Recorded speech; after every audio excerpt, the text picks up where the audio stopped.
नमस्कार बच्चों, कैसे हैं आप लोग। अपने पढ़ रहे थे कक्षा 10 का चैप्टर नंबर फर्स्ट और इसके संसाधन और विकास के क्रम में अपने पहुंच चुके हैं मृदा संसाधन में।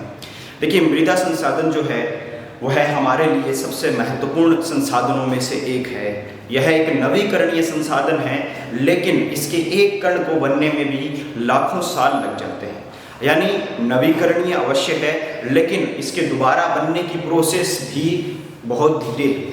इसीलिए इसका समायोजन भी हमें बहुत ही उचित प्रकार से करना चाहिए। अपने पढ़ चुके हैं कि मृदा संसाधन वातावरण, चट्टानों या ह्यूमस, वनस्पति आदि सभी के ऊपर आधारित होकर अलग अलग प्रकार से संगठित होते हैं और अलग अलग प्रकार की मिट्टियों का निर्माण होता है। अपने पढ़ने जा रहे हैं भारत में मृदा संसाधन या भारत में पाए जाने वाली मिट्टियाँ या भारत की मिट्टियों के प्रकार। और जब भारत की मिट्टियों के प्रकार का अपने वर्णन करते हैं, तब सबसे पहले जिस मिट्टी के बारे में अपने पढ़ेंगे वह भारत के सबसे महत्वपूर्ण क्षेत्र में और सबसे बड़े मैदान में पाई जाने वाली मिट्टी है। देखिए, सबसे पहली मिट्टी का नाम है जलोढ़ मृदा। जलोढ़ मृदा, जलोढ़ मृदा या जलोढ़ मिट्टी जो है वह किसे कहेंगे? ऐसी मिट्टी जो नदियों के जल के द्वारा लाकर संगठित की जाती है। ऐसी मिट्टी जो नदियों के जल के द्वारा लाकर संगठित की जाती है या बिछाई जाती है, उस मिट्टी को अपने जलोढ़ मिट्टी के नाम से जानते हैं। देखिए, ऐसी प्रोसेस रहती है कि जो हमारे पर्वत हैं, हिमालयन पर्वत श्रृंखला है, उस पर्वत श्रृंखला के जस्ट बाद में हमारा उत्तर का मैदानी प्रदेश शुरू होता है। उत्तरी मैदानी प्रदेश प्रारंभ होता है। देखिए, कौन कौन सी नदियों का? सिंधु, गंगा और ब्रह्मपुत्र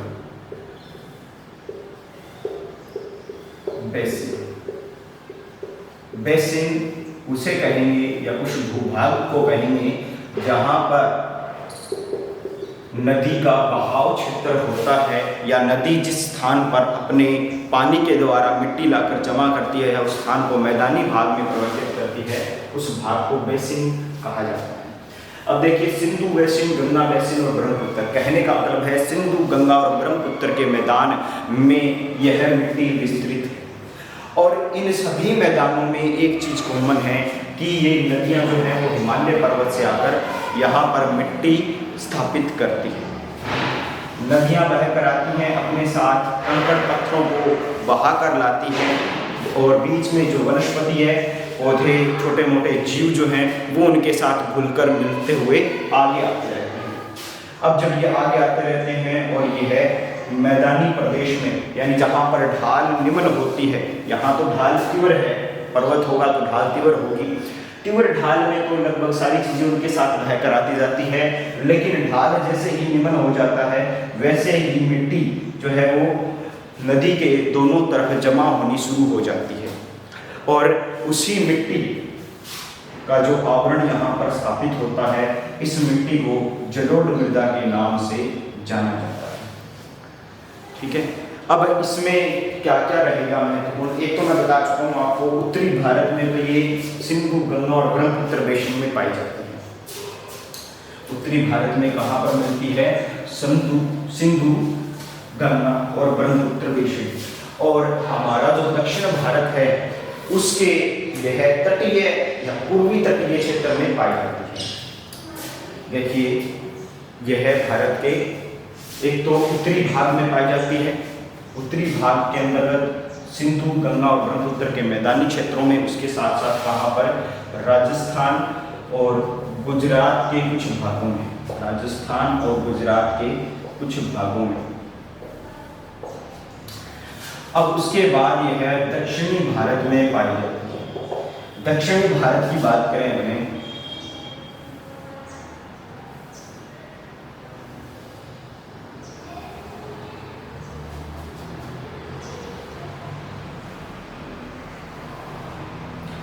दक्षिणी भारत में यहाँ की ऊंची पहाड़ी संरचनाओं से कुछ नदियाँ निकलती हैं।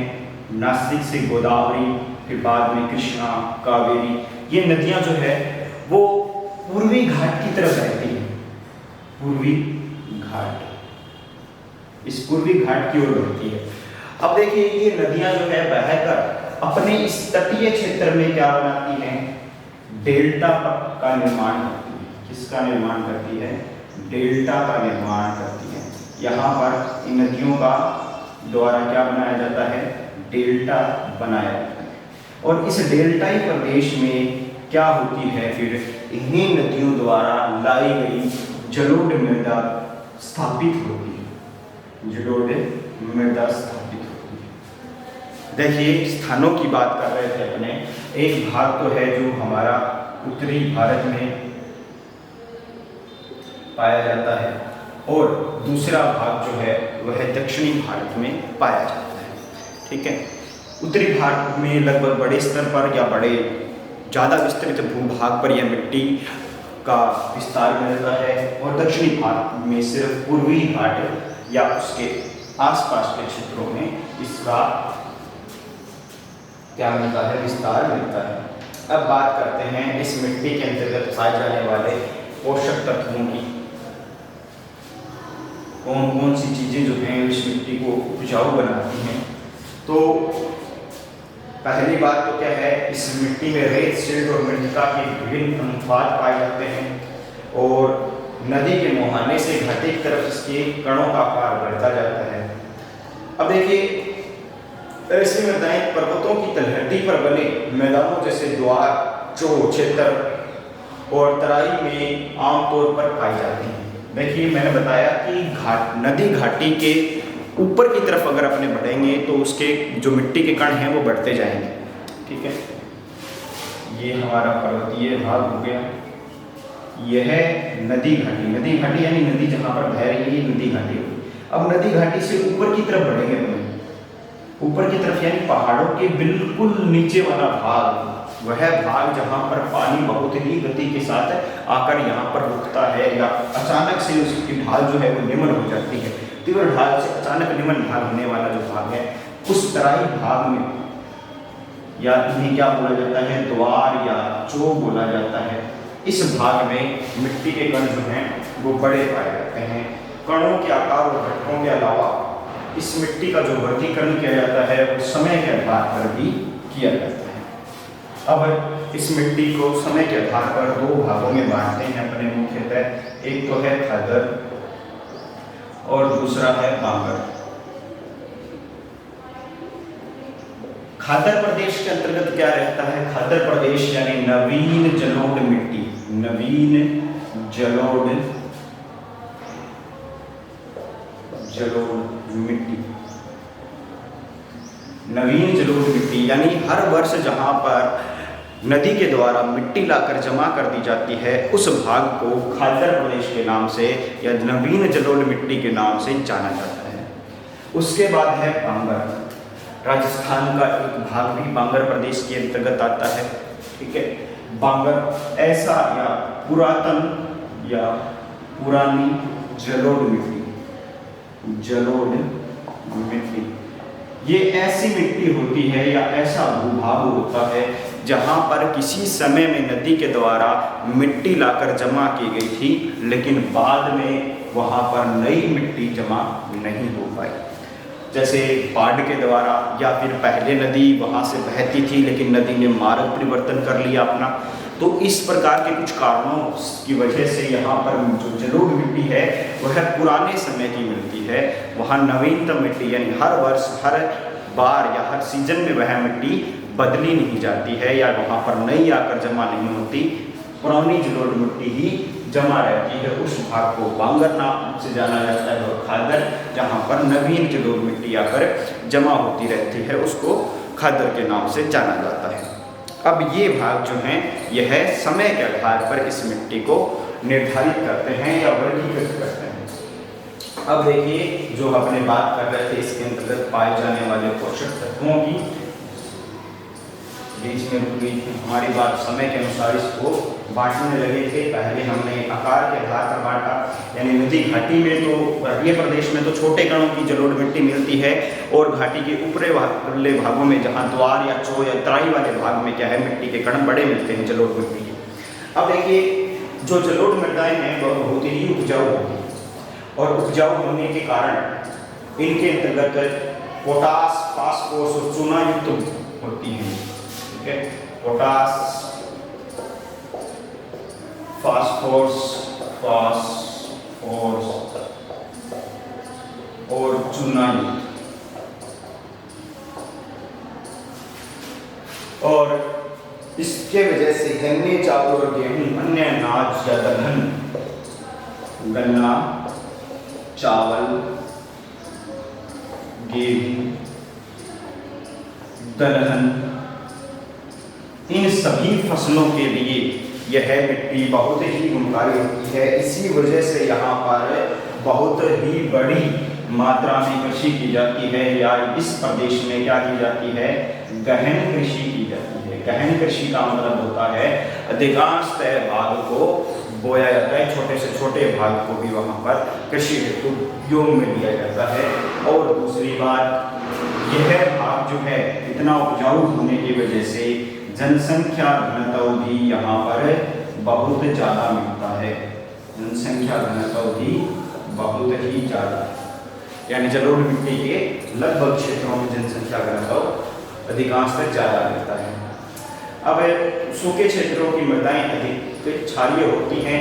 इन मृदाओं का सही उपजाऊ और सिंचाई करके इनको पैदावार बढ़ाई जा सकती है। यह है उपजाऊपन कहाँ मिलेगा, जहाँ पर सिंचाई सुव्यवस्थित होती रहती है।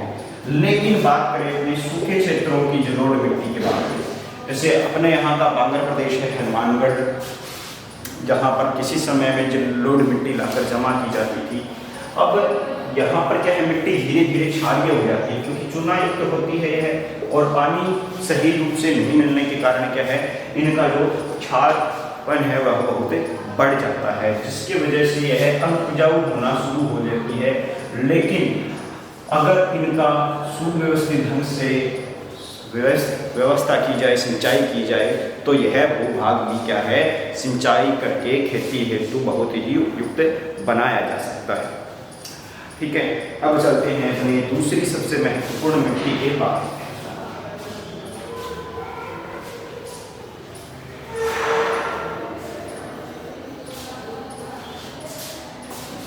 दूसरी महत्वपूर्ण मिट्टी है काली मृदा।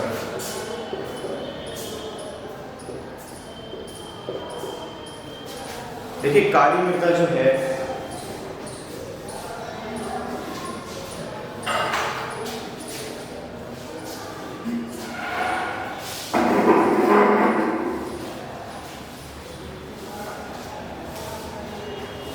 काली मृदा जो है वह हमारे भारत के पठारीय भागों के आसपास मिलती है।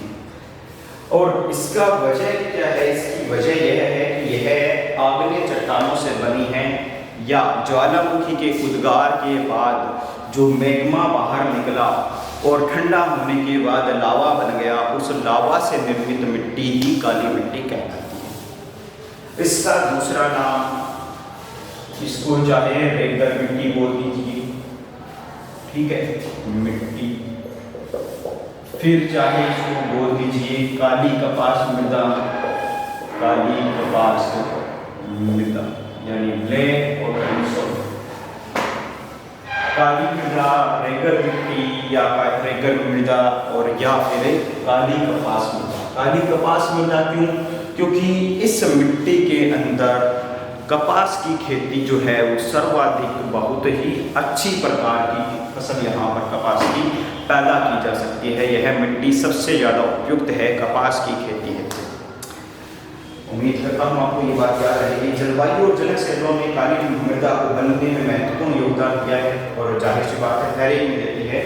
यह दक्कन के पठार के उत्तर पश्चिमी भागों में पाई जाती है। एक बार फिर से मैप बना लेते हैं।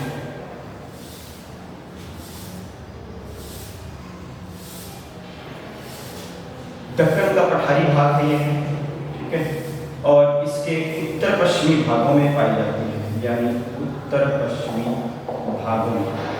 इस प्रकार के भाग्य क्षेत्र में यह पाई जाती है। अब देखिए क्यों पाई जाती है, क्योंकि इसकी जो जनक सेल है वह लावा रहता है। लावा जो है वो इसकी जनक सेल है।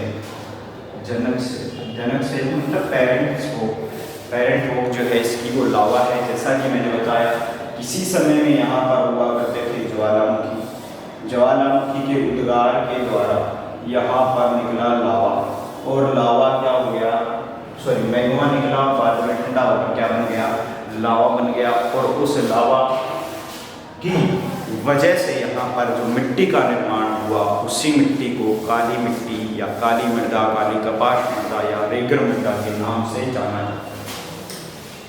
नेक्स्ट इसके अंतर्गत जो महत्वपूर्ण तथ्य रहेंगे वह है कि ये कौन कौन से क्षेत्रों में पाई जाती है। क्षेत्र देखिए सौराष्ट्र, महाराष्ट्र, मालवा,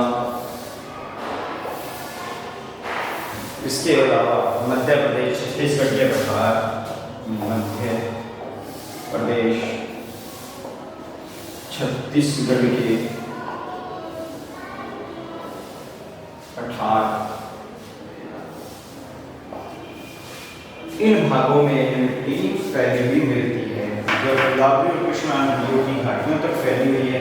काली मृदा महीन कणों और मृतिका से बनी होती है और इसकी नमी धारण करने की क्षमता बहुत होती है। नमी धारण करने की क्षमता जो होती है वह बहुत ही उन्नत प्रकार की होती है। बहुत अधिक मात्रा में इसके द्वारा क्या किया जाता है, इसके द्वारा जल धारण किया जाता है या नमी धारण किया जाता है। इसके अलावा इस मिट्टी के अंदर calcium carbonate, magnesium, calcium carbonate या मैग्नीशियम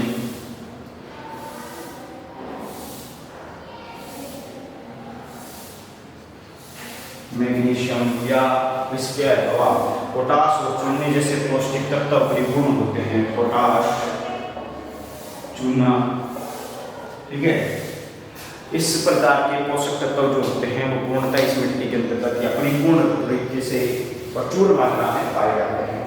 परंतु इसके अंदर क्या है, फास्फोरस की मात्रा कम होती है।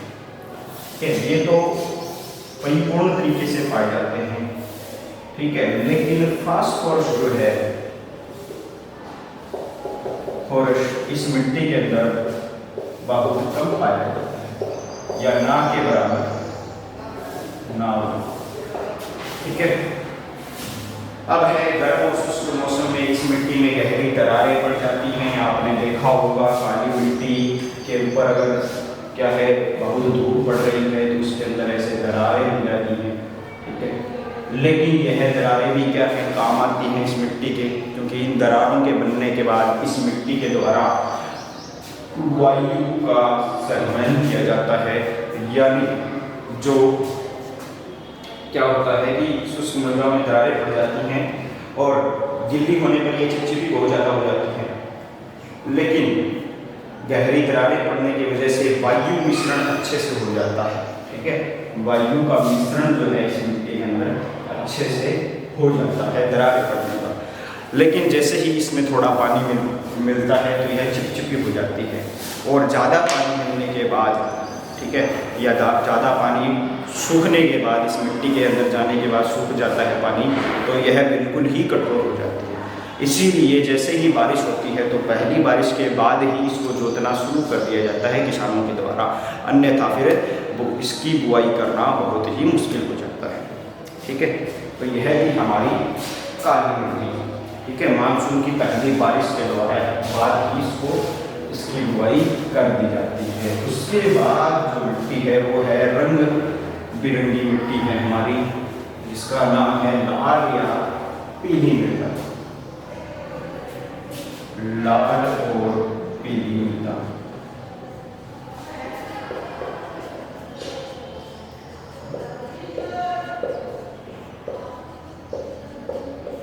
लाल और पीली मृदा। लाल और पीली मृदा का अंतर्गत क्या क्या आता है? देखिए, पहली बात दक्कन की चट्टान, दक्कन के पठार, दक्कन पठार या दक्षिण के जो हिस्से हैं रवेदार आग्नेय चट्टानों, दक्षिणी आग्नेय रवेदार चट्टानी प्रदेश, प्रदेश के अंतर्गत यह क्या है? मिट्टी मिलती है। इसके अंतर्गत क्या रहेगा? इसके अंतर्गत रहेगा कि लाल और पीली मृदाएं जो है उड़ीसा, छत्तीसगढ़, मध्य गंगा, कहाँ पर?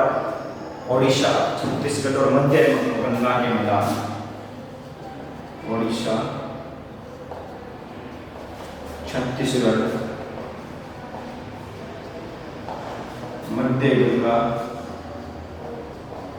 के मैदानी भागों में यह मिट्टी मिलती है। इन मृदाओं का रंग लाल, रवेदार, आग्नेय और रूपांतरित चट्टानों की वजह से क्या होता है? लाल होता है। ठीक है, लाल या पीला रंग जो है वो इन आग्नेय चट्टानों की वजह से, और इसमें प्लस लोहे के अंश अधिक होने की वजह से, लोहे के अंश अधिक होने की वजह से इसका रंग कैसा पाया जाता है? लाल या पीला पाया जाता है। इसके बाद पीले रंग मिलने की वजह क्या है? पीला रंग मिलने की वजह है जलयोजन, यानी जल अधिग्रहण मात्रा जो होती है वो इससे भूभाग की बहुत अधिक होती है। ठीक है, या मिट्टी की अधिक होती है। अब देख बाकी का पढ़ रहे हैं कल। ठीक है, तब तक के लिए नमस्कार बच्चों।